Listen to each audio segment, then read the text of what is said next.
Assalamualaikum warahmatullahi wabarakatuh. Perkembangan teknologi tentunya membawa dampak yang baik bagi seluruh bidang, tak terkecuali pada bidang teknik dan bidang medis. Seperti yang dapat kita rasakan saat ini, hanya dengan modal smartwatch saja, kita sudah bisa memonitoring tubuh kita sendiri. Canggih bukan? Saya, Yogi Diawidi Lailiana, NIM 20108033 dari kelas S1 DB01A, bercita-cita sebagai Clinical Engineering.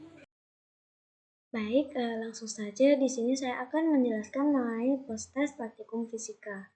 Nah, praktikum fisika yang akan saya jelaskan itu mengenai modul 3, yaitu percobaan hukum Ohm. Nah, tujuan dari praktikum ini adalah menentukan bahan konduktor dan bahan isolator. Yang kedua itu meninjau keadaan lampu pada rangkaian seri dan pada rangkaian paralel. Yang ketiga, menganalisis arus dan tegangan pada rangkaian seri dan pada rangkaian paralel. Nah, alat dan bahan yang digunakan dalam praktikum ini itu ada modul eksperimen percobaan hukum Ohm, software pad simulation, dan komputer atau laptop. Dan selanjutnya dasar teori mengenai pengertian hukum Ohm. Nah, arus dapat timbul karena adanya beda potensial di antara kedua ujung. Nah, hubungan antara arus, hambatan, dan tegangan arus itu disebut dengan hukum Ohm. Nah, secara garis besar, hukum Ohm itu dibagi menjadi dua, yaitu yang pertama, besarnya arus listrik yang mengalir sebanding dengan besarnya beda potensial tegangan. Untuk sementara, beda potensial dan tegangan itu dianggap sama, walaupun secara konsep sebenarnya berbeda. Nah, maka dari itu didapati persamaan V sama dengan I kali R. Yang kedua, perbandingan antara tegangan merupakan suatu bilangan konstanta yang disebut dengan hambatan listrik. Nah, begitu juga dengan arus listrik. Nah, secara sistematika itu ditulis dengan R sama dengan V per I. Nah, keduanya menghasilkan persamaan yang sama. Nah, hukum Ohm itu digunakan untuk mengetahui hubungan tegangan dan kuat arus serta dapat digunakan untuk menentukan suatu beban listrik tanpa menggunakan ohmmeter. Gerak harmonik sederhana adalah gerak-gerak balik benda melalui suatu titik keseimbangan tertentu dengan banyaknya getaran benda dalam setiap sekon itu selalu konstan. Nah, dalam praktikum kali ini tuh menggunakan beberapa rumus. Yang pertama untuk mencari V total. Untuk mencari V total itu dapat menggunakan rumus V total sama dengan I total dikali R total. Jika kita menginginkan I total, maka rumus yang digunakan itu I total sama dengan V total per R total. Nah, untuk pada rangkaian seri, itu resistornya atau hambatannya dapat diketahui dengan rumus RS sama dengan R1 ditambah R2 ditambah dengan R3 dan plus Rn. Nah, untuk rangkaian paralel, itu rumusnya 1/Rp sama dengan 1/R1 ditambah 1/R2 ditambah 1/R3 ditambah 1/Rn. Nah, selanjutnya proses pengambilan data. Yang pertama, kita akan mempraktikkan pada tabel pertama, yaitu mengetahui apakah benda termasuk jenis bahan konduktor atau termasuk jenis bahan isolator. Nah, di sini kita menggunakan pensil sebagai resistornya atau hambatannya. Nah, di sini komponennya itu ada baterai. Baterainya itu sebesar 12 volt. Ada lampu dan ada saklar. Tak ada kabelnya. Nah, sekarang kita coba saja. Nah, apabila sumber tegangannya dihubungkan, maka ada arus yang mengalir. Nah, arus tersebut sebesar 0,34 ampere. Dan lampunya menyala. Jadi, pensil ini termasuk sebagai benda konduktor. Dibuktikan dengan adanya arus yang mengalir serta nyalanya lampu. Nah, sekarang kita coba pada benda lain. Kita potong dulu. Nah, kita sisihkan. Sekarang kita coba tangan. Nah, apakah tangan nanti termasuk benda konduktor atau isolator? Nah, kita coba. Saklar kita tutup dan ternyata tangan ini termasuk benda isolator. Nah, kenapa termasuk benda isolator? Karena di sini tidak ada arus yang mengalir serta lampunya tidak nyala. Jadi, tangan ini termasuk benda isolator. Sekarang kita coba lagi pada benda lain. Nah, kita selesaikan dulu. Kita coba pada penghapus. Kita cari komponennya. Nah, ini penghapus. Nah, apakah penghapus nanti termasuk benda isolator atau konduktor? Ternyata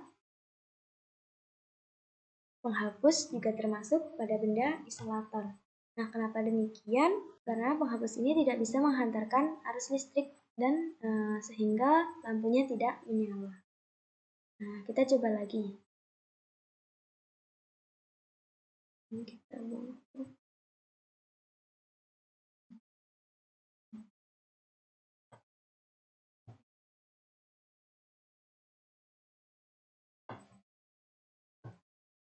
Nah, selanjutnya kita coba pada ini koin. Nah, ini belum kebuka. Nah, apakah koin ini nanti termasuk benda konduktor atau benda isolator? Nah, setelah saklarnya kita tutup, ada arus yang mengalir sebesar 1,20 ampere dan lampunya menyala secara terang. Berarti menunjukkan bahwa koin termasuk benda konduktor. Nah, selanjutnya pada tabel 2. Nah, praktikum pada tabel 2 itu dapat kita lakukan sebagai berikut. Nah, di sini komponennya itu ada resistor. Ya, R pertama itu sebesar 100 ohm, yang kedua juga 100 ohm, dan yang ketiga itu 100 ohm. Sumber tegangannya sebesar 24 volt, dan ini ada saklar. Nah, ketika kita tutup, maka akan terjadi akan ada arus yang mengalir. Nah, selanjutnya kita ukur tegangannya pada R1. Nah, pada R1 tegangannya itu sebesar 8 volt. Selanjutnya pada R2. Nah, pada R2 tegangannya juga 8 volt. Sedangkan pada R3 itu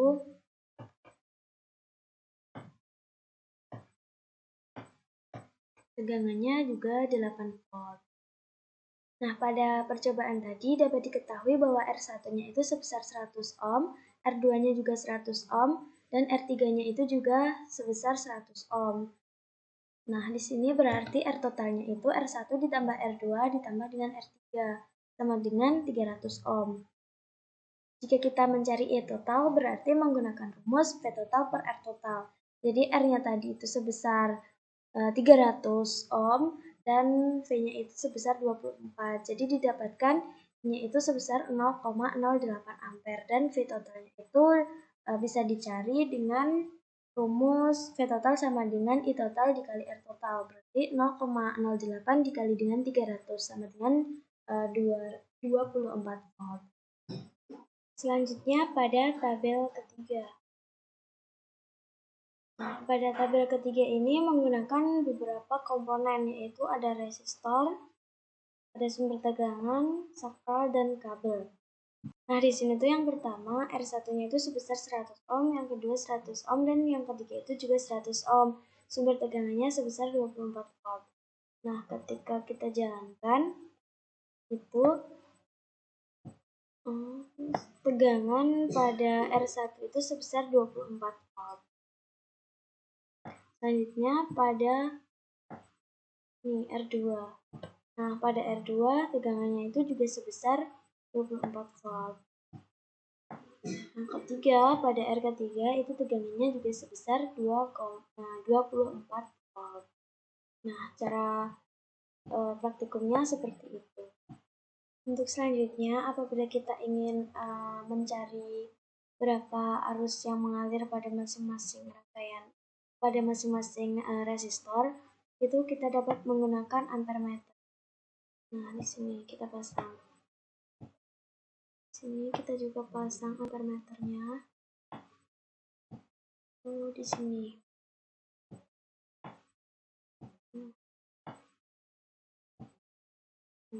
Agar dapat diketahui berapa arus yang mengalir, kita tutup saklarnya. Nah, dapat diketahui bahwa masing-masing hambatan itu arus yang mengalir itu sebesar 0,24 ampere. Dapat dilihat menggunakan ampermeter. Pada R1 dengan hambatan 100 ohm, arus yang mengalir juga sebesar 0,24 ampere. Pada R kedua, resistor kedua dengan hambatan sebesar 100 ohm, arus yang mengalir juga 0,24 ampere. Pada R3 juga sama, yaitu sebesar 0,24 ampere. Nah, dari percobaan yang telah kita lakukan tadi, didapati hasil data pada percobaan pertama itu menentukan apakah bahan termasuk konduktor atau isolator. Nah, bahan konduktor itu merupakan bahan yang mudah mengantarkan arus listrik jika dihubungkan dengan sumber tegangan. Nah, apa saja bahan yang termasuk dalam konduktor? Nah, bahan yang termasuk dalam konduktor pada percobaan tadi itu ada pensil, koin, dan klip kertas. Nah, dan yang termasuk bahan isolator itu ada tangan dan penghapus. Nah, isolator merupakan bahan yang dapat menghambat arus listrik atau energi jika dihubungkan dengan tegangan. Nah, untuk tabel 2, seperti yang sudah kita lakukan tadi, itu dapat ditarik kesimpulan bahwa ketika resistor yang digunakan memiliki nilai yang sama, maka akan menyebabkan nilai tegangan pada masing-masing resistor itu juga sama. Ketika resistor yang digunakan berbeda, maka nilai tegangan pada masing-masing resistor itu juga berbeda. Yakni, semakin kecil nilai resistor yang digunakan, maka akan semakin kecil pula tegangan pada masing-masing resistornya. Pada tabel ketiga, kita dapat menyimpulkan bahwa susunan paralel itu berfungsi sebagai pengganti arus di mana kuat arus yang melalui tiap-tiap komponen sebanding dengan kebalikan hambatannya. Jika semakin kecil kuat arus, maka hambatan yang didapatkan itu semakin besar. Nah, kesimpulan dari percobaan pada praktikum modul 3 ini yaitu yang pertama pada bahan konduktor dan isolator.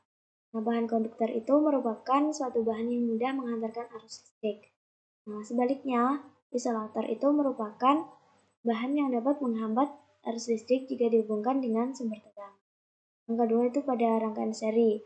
Nah, pada rangkaian seri itu, besar resistor yang digunakan itu mempengaruhi nilai tegangan pada masing-masing resistor. Di mana jika nilai resistor sama, maka tegangan pada masing-masing resistor itu sama. Begitu sebaliknya. Untuk rangkaian paralel, itu dalam suatu rangkaian tegangannya sama karena cabangnya terpisah satu sama lain. Nah, resistor itu berfungsi sebagai pembagi arus. Arus terbagi sesuai dengan besar hambatannya. Selanjutnya, penerapan pada kehidupan sehari-hari. Hukum Ohm itu banyak digunakan dalam kehidupan sehari-hari seperti pada kipas angin rumah tangga konvensional, pada pemanas listrik, ketegangan setrika listrik, perancangan alat listrik, desain sekring, pengisi daya ponsel atau LED. Kita adalah apa yang kita percayai. Tidak ada yang tidak mungkin di dunia ini. Apa yang kita inginkan pasti akan kita dapatkan. Asalkan kita terus bersabar, berusaha, dan ikhlas dalam berdoa. Sekian dari saya, kurang lebihnya mohon maaf. Wassalamualaikum warahmatullahi wabarakatuh.